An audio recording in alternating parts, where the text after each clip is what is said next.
Hello students, तो बेटा हमारा टॉपिक था water cycle in the nature.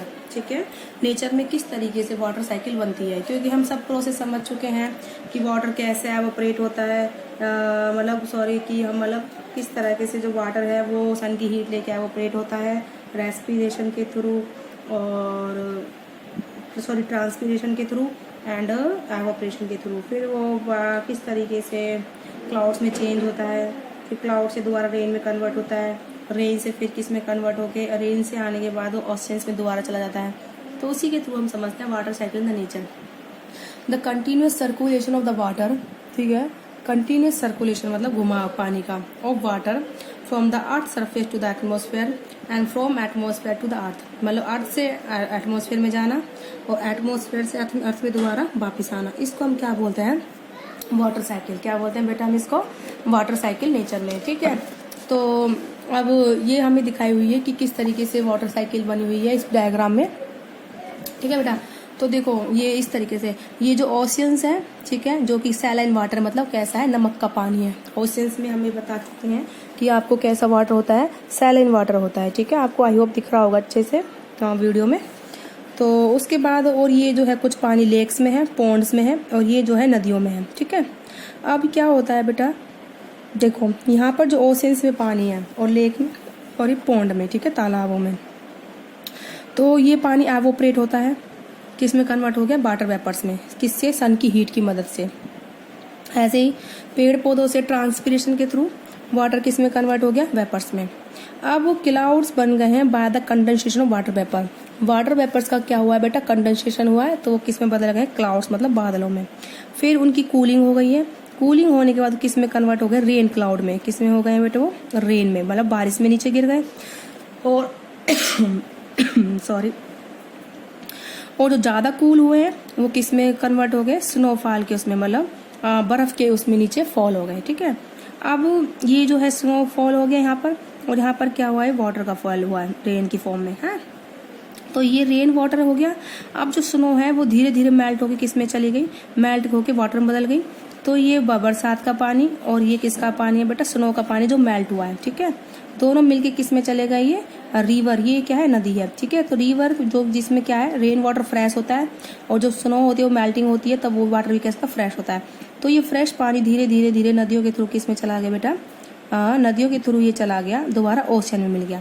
मतलब समुद्र से ही पानी ऊपर गया था, वेपराइज होकर बादलों में बदला, बादलों से बरसात में और स्नो में, स्नो पिघल के वाटर में बदल गई, और बरसात का पानी दोनों मिलके नदियों के थ्रू, फिर नदी का पानी कहाँ जाके मिल गया बेटे? गहरे समुद्रों में।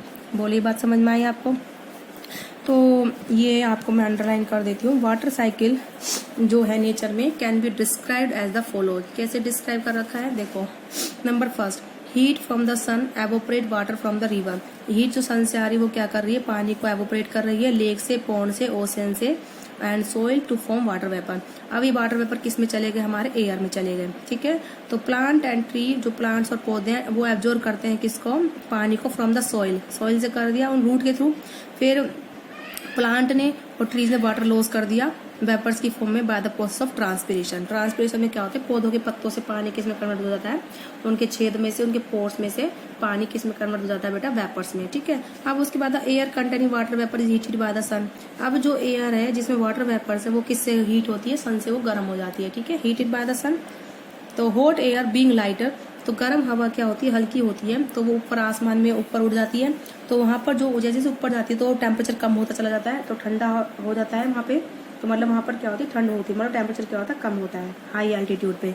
तो when the air containing water vapour rise to the altitude, high altitude, तो क्या होता है? ठंडा हो जाता है। It get cool. Water vapour कैसे हो जाती है? ठंडे हो जाते हैं, गेट कूल। ठीक है, अब उसके बाद कोल्ड वाटर वेपर कंडेंस हो जाता है to form tiny droplet water.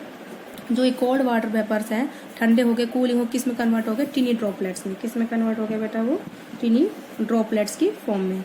अब उसके बाद टिनी ड्रॉपलेट ज्वाइन होकर क्या बना देती है? बड़ी ड्रॉप बना देती हैं। तो बड़ी ड्रॉप होने के बाद वो वाटर कहाँ फॉल जाता है? अर्थ की सरफेस से फॉल हो जाता है, और ठीक है, in the form of the ice या फिर in the form the rain. उसके बाद जो वाटर वो बनेगा by the melting of snow, snow के मेल्ट होने से, and some of the rain water, कुछ बरसात का पानी होगा वो धीरे धीरे नदियों के थ्रू किस में चला जाएगा? ओशियंस में। ठीक है, तो अब ये क्या होगा? रेन वाटर जो है गिरा है, कुछ तो वो झीलें lake and pond absorb the soil, कुछ तो झीलों में गिर जाएगा, कुछ तालाबों में गिर जाएगा, बाकी का जो कुछ होगा वो मिट्टी जो है वो सोख लेती है, एब्जॉर्ब कर लेती है, बाकी का कहाँ चला जाता है, ओशियंस में। ठीक है, तो इस तरीके से क्या होती है बेटा, नेचर में क्या बनती है, वाटर साइकिल। ठीक है, आई होप आपको समझ में आओ किस तरीके से वाटर साइकिल बनती है, कि धरती का पानी वेपराइज होने के बाद दोबारा धरती में ही कैसे मिल जाता है। ठीक है, अर्थ पर ही। ठीक है, ये हमने समझा है। अब है importance of the water cycle in nature. एक सेकेंड ये लाइन और अंडर कर लीजिए कि वाटर साइकिल होती क्या है।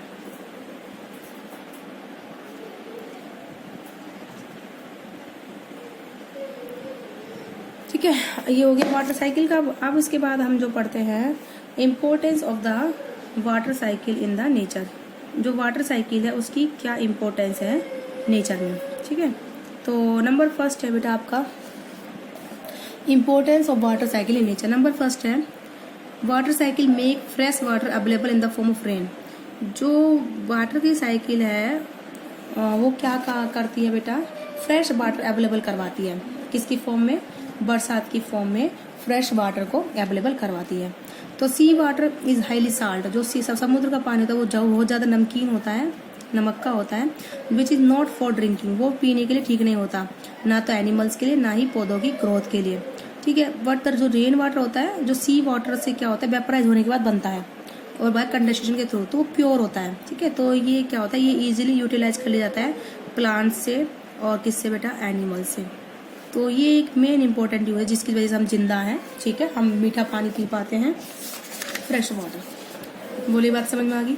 सेकंड जो यूज है वो ये है, water cycle keep the amount of water on the earth surface constant. मतलब जैसे पानी का वाटर जो है वेपराइज हो गया, तो मतलब अर्थ पे पानी की कमी हो गई। अब वो वेपराइज होने के बाद वो जो है वाटर है कंडेंस होके क्लाउड्स की फॉर्म में बदल के दोबारा ही क्या आ जाएगा बेटा, अर्थ पे वापस आ जाएगा। दोबारा अर्थ पे वापस आ गया तो जितना पानी वेपराइज होता उतना ही उड़ के वापस आ गया। तो यानी कि वाटर कैसा रहा बेटा, वाटर जितना था अर्थ की सरफेस उतना ही रहा। तो हम उसको बोलेंगे वाटर का जो अमाउंट है अर्थ पर कैसा रहता है, कांस्टेंट। कांस्टेंट मतलब चेंज नहीं होना, ना तो घटना और ना ही बढ़ना, उसको हम क्या बोलते हैं बेटा, कांस्टेंट बोलते हैं। ठीक है, तो this is because the water remove from the earth during the evaporation. जो पानी अर्थ से रिमूव होता है एवोपरेशन की वजह से और ट्रांसपिरेशन की वजह से, वो वापस कहाँ जाता है, अर्थ पर, during the rain and snowfall, बरसात की वजह से और स्नोफॉल की वजह से। ठीक है, तो ये जो आपका था क्या, importance of the water cycle. ठीक है, तो ये सबसे फर्स्ट अच्छा इम्पोर्टेंट है।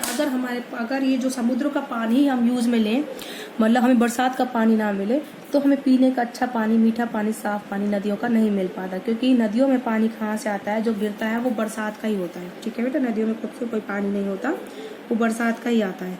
तो क्या होता है, ये जो ओशन वाटर को अगर हम डायरेक्ट पिए, ठीक है, वो उसमें बहुत साल्टी होता है, उसको हम नहीं पी सकते।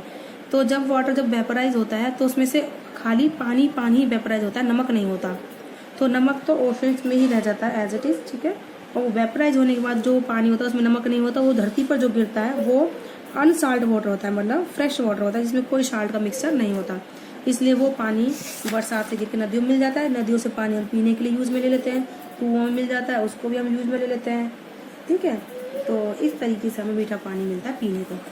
और यही पानी जो गिरता है अर्थ की सरफेस पे, प्लांट्स लेते हैं, उसको एब्जॉर्ब करते हैं, जिससे प्लांट्स की ग्रोथ होती है, एनिमल्स पीते हैं, जो एनिमल्स भी इसी पानी को पीते हैं। तो ये जो मेन जो हमारे सर्वाइव के लिए हमें पानी चाहिए, उसमें जो रेन का है, जो बेटा बरसात होती है, उसका बड़ा इंपॉर्टेंट रोल है। ठीक है बेटा, आई होप आपको समझ में आया होगा जो मैं बताना चाह रही हूँ, कि मेन जो इम्पोर्टेंट रोल है उसका वाटर साइकिल का। ठीक है, अभी सेकेंड पॉइंट को एक बार आप कर लीजिए अंडरलाइन।